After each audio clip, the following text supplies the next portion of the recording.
नमस्कार. आज आपण आहे ना शिंगुळ्या बनवणार आहोत. या शिंगुळ्या बनवायला खूप सोप्या आहेत. आपल्याला इथं ना ज्वारीचं पीठ, थोडंसं गव्हाचं आणि बेसन पीठ असं घ्यायचं आणि त्याच्यामध्ये तिखट, मीठ, कोथिंबीर, ओवा असं छान टाकायचं आणि त्याचा छान असा घट्ट गोळा करून घ्यायचा. गोळा केल्यानंतर आहे ना त्यांचं असे छोटे-छोटे गोळी लांब-लांब रिंगा तयार करून घ्यायच्या.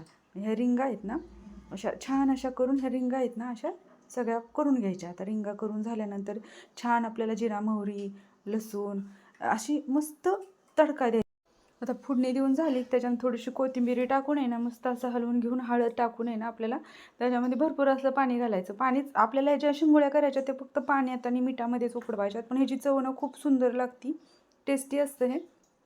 हे बघा आपल्या अशा मस्त अशा शिंगोळ्या तयार झाल्या आहेत, एक एक टाकल्या होत्या त्यामुळे हे बघा आता वाफवल्या पण छान आणि खायला खूप सुंदर लागतात, टेस्टी लागतात. तुम्ही बी अशा नक्की करून बघा. हे आपल्या जुन्या पद्धतीने पहिल्या काळी बनवल्या जायचं हा आहे.